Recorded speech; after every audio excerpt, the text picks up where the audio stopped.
नमस्कार, welcome to कवी 248। मैं हूं अखिलेश कुमार। पिछले कुछ दिनों में भारत और पाकिस्तान के जो डिप्लोमेट हैं, दोनों अपनी तरफ से कोशिश कर रहे थे कि यूएसए उनके पक्ष में एक निर्णय ले ले।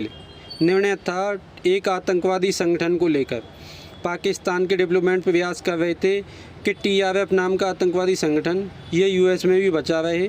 इंडिया ने पूरा प्रयास किया कि टीआरएफ वही आतंकवादी संगठन जिसने भारत पर कई आतंकवादी हमले किए हैं, बेसिकली लश्कर-ए-तैयबा का एक ऑफशूट है। ये लोग जैसे मोहम्मद लश्कर-ए-तैयबा ये नाम फ्रंट में ही रखते।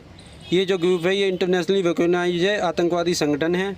तो सोशल मीडिया पर इनका मेंशन या कहीं और पर इनका मेंशन बहुत ही आसानी से डिटेक्ट हो जाता है और एक्शन लेना इनके अगेंस्ट ईजी हो जाता है। तो इसलिए इन लोगों ने अब नए ग्रुप बना दिए TRF, द रेजिस्टेंट फ्रंट। और इसी ग्रुप ने रिसेंटली पहलगाम का आतंकवादी हमला किया था। इससे पहले 82 में ये लोग अटैक कर चुके हैं। कई आतंकवादी हमले जम्मू कश्मीर में ये ग्रुप कर चुका है ना। यूएसए में देखिए भारतीय डिप्लोमेट की बड़ी जीत हुई है, क्योंकि यूएसए को इस बात को लेकर मनाने में हम लोग कामयाब रहे हैं कि द रेजिस्टेंट फ्रंट को बिल्कुल एक आतंकवादी संगठन डिक्लेयर कर देना चाहिए।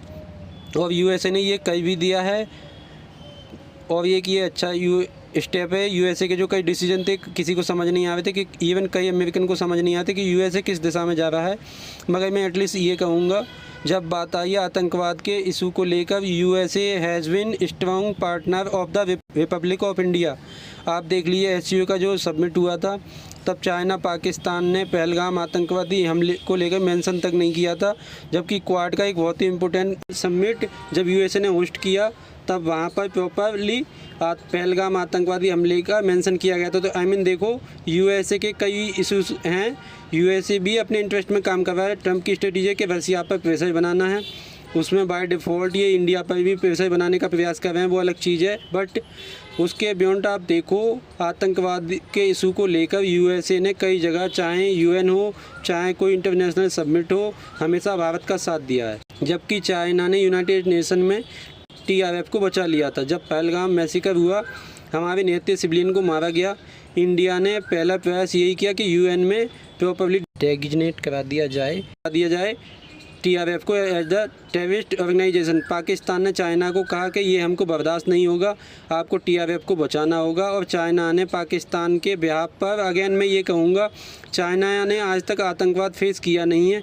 इन लोगों ने देखा नहीं कि आतंकवादी जब निहत्थे सिविलियन को जब मारते हैं कैसा होता है। एंड बहुत अगली जियोपॉलिटिकल गेम खेल रहा है पाकिस्तान का साथ देकर। मगर चाइना ने ब्लॉक कर दिया था भारत की रिक्वेस्ट को। ये पहली बार नहीं हुआ। चाइना इससे पहले मसूद अजहर और वेरियस आतंकवादी संगठन को UN में बचाता आया है पाकिस्तान के कहने पर। और चाइना के ब्लॉक करने के बाद भारत ने कैटेगोरिकली ये कहा था कि TRF एक फ्रंट है लश्कर-ए-तैयबा का।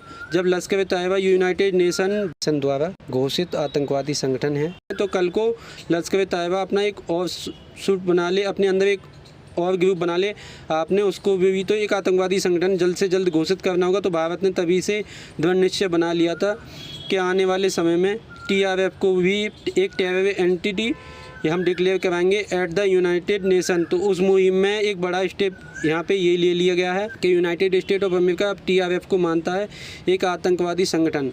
और अब दुनिया में, अभी के लिए मैं आपको बता दूँ, सिर्फ 2 देश हैं जो TRF को एक आतंकवादी संगठन मानते हैं। पहला द रिपब्लिक ऑफ इंडिया और second United state of America. अभी मेरे ख्याल में भारत को कभी फ्रेंडली कंट्री जैसे फ्रांस, कुछ हद तक मैं कहूँगा जापान, ऑस्ट्रेलिया, बाकी क्वाड कंट्री है, इजराइल, ऑब्वियसली इन सबको टेबल पर लाना होगा। धीरे धीरे और कंट्री को यहाँ पे हमें ऐड करना होगा। और आप सबको याद होना चाहिए, पाकिस्तान के डिप्टी प्राइम मिनिस्टर ने पार्लियामेंट में खड़े होकर कहा था कि पाकिस्तान की सरकार ने TRF को बचाया है। क्योंकि हम इस वक्त सिक्योरिटी काउंसिल के नॉन परमानेंट अल्हम्दुलिल्लाह मेंबर हैं 1 जनवरी 2025 से 31 दिसंबर 2026 तक। तो यूएस ने एक प्रेस रिलीज, ये वहाँ इस तरह का वाक़या दुनिया में कहीं हो, जाफर एक्सप्रेस पे भी हुआ है, तो वो एक प्रेस रिलीज यूनैनिमस, 15 मेंबर हैं, 5 परमानेंट है, 10 नॉन परमानेंट इलेक्टेड होते हैं 2 साल के लिए। तो वो एक प्रेस रिलीज उन्होंने इसी सिस्टम के तहत दी, मुझे कॉपी मिल गई। उसमें पाकिस्तान के बिहाफ पे मेरे 2 इतराज़ात थे। एक उसमें पहलगाम लिखा हुआ था सिर्फ, और दूसरा उसमें ब्लेम डाला गया था द रेजिस्टेंस फोरम। ये वो फोरम है कि जब 2019 में इसको हड़प किया गया गैर कानूनी, जो कि हम नहीं मानते, वो बिल्कुल इलीगल है, तो उसके नतीजे में जम्मू एंड कश्मीर में एक फोरम बना जिसका नाम है द रेजिस्टेंस फोरम, और उस पे उसको कंडेम किया गया, उसको जिम्मेदार ठहराया गया उस प्रेस रिलीज में। तो मुझे आई, मैंने देखा, मैंने कहा ये एक्सेप्टेबल नहीं है। पहलगाम के साथ आपको लिखना पड़ेगा जम्मू एंड कश्मीर। हमारी शटलिंग हुई, ऑब्वियसली ये दिन ऐसे ही हैं कि क्योंकि टाइम का भी गैप है उधर न्यूयॉर्क में इधर। मैंने अपने एम्बेसडर साहब को, जो हमारे परमानेंट रिप्रेजेंटेटिव हैं आसिफ इफ्तिखार साहब, उनको क्लियर इंस्ट्रक्शंस दी कि आप लिख के 2 अमेंडमेंट्स इसमें डाल दें, क्योंकि कंसेंसस के साथ ये इशू हो सकती है, वरना ये इशू नहीं हो सकता।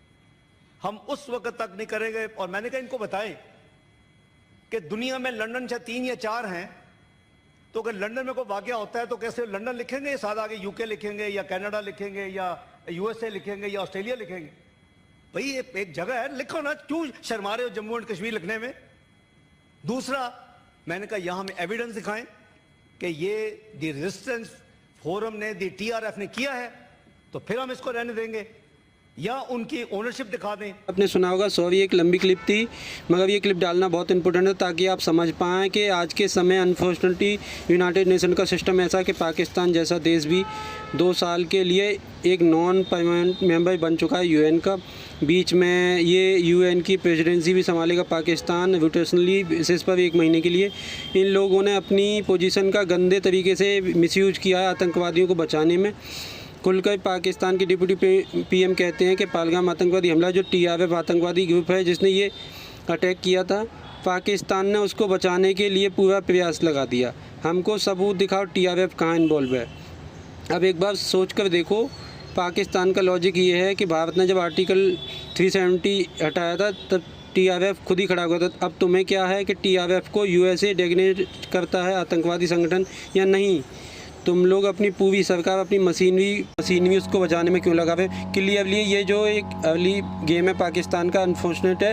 ये काफ़ी बार मुझे समझ में आता है कई इंडियंस इजराइल के एक्शंस को देखकर इतना फ्रस्ट्रेट क्यों फील करते हैं, क्योंकि वो इतना फ्रीली जो इनको करना होता है आतंकवादियों के अगेंस्ट वो कर देते हैं, जबकि हम लिटरली आतंकवादी संगठन को डेजिग्नेट कराना है, नहीं कराना है, इसमें भी बहुत एफर्ट लगाना पड़ता है। हमको कई महीने टाइम लग जाता है, तब जाकर अगेन ये जो हम कर पाए हैं, ये भी एक छोटी अचीवमेंट नहीं है, बहुत बड़ी अचीवमेंट है। पाकिस्तान आज के समय बहुत इंपॉर्टेंट कंट्री है। रिसेंटली ईरान को पाकिस्तान ने बिट्रे किया है, ईरान के अगेंस्ट स्पैंग कर रहा था पाकिस्तान। और आगे भी आप देखोगे जब ईरान पर एक बड़ा हमला करेगा यूएस, उसमें पाकिस्तान जो भी एक एक वफादार सैनिक की तरह यूएसए के साथ खड़ा होगा।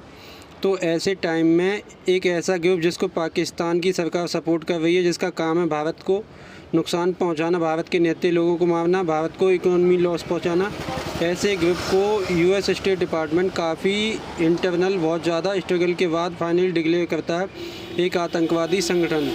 Designation of the resistant front एक बड़ी जीत है भारत के फॉरेन मिनिस्टर के लिए। कई गुमनाम चेहरे हैं जिनका नाम हमें पता नहीं, अननोन फेसेस हैं, उन्होंने कई घंटों तक मेहनत करी होगी, रात रात को जागे होंगे, अमेरिकन से बात करी होगी, यूरोपियन से बात करी होगी और कोशिश की होगी कि एटलीस्ट जो पहलगाम आतंकवादी हमले में इनोसेंट विक्टिम है, कहीं ना कहीं उनको कुछ एक जस्टिस मिलने का प्रोसेस शुरू तो हो। जिन लोगों ने उन पर आतंकवादी हमला किया था उनको एटलीस्ट दुनिया पर सबसे ताकतवर देश एक आतंकवादी संगठन बुलाए तो सही, उसके बाद और प्रोसेस हम शुरू करेंगे, यूएन तक बात जाएगी। मैं जानता हूँ अभी बहुत लंबा रास्ता है, बस this is the great start of India. जिस चीज़ को लेकर पाकिस्तान का डिप्टी पीएम प्राउडली कहता था कि हमने बचा लिया टीआरएफ को, टीआरएफ को बचा लिया, कुछ ही हफ्तों तक बचा पाए थे। अब यहाँ पर आप देख पा रहे हैं टीआरएफ के अगेंस्ट एक्शंस स्टार्ट हो चुका है। इसी के साथ ये वीडियो का अंत। Thank for watching. Measure the God watch over you.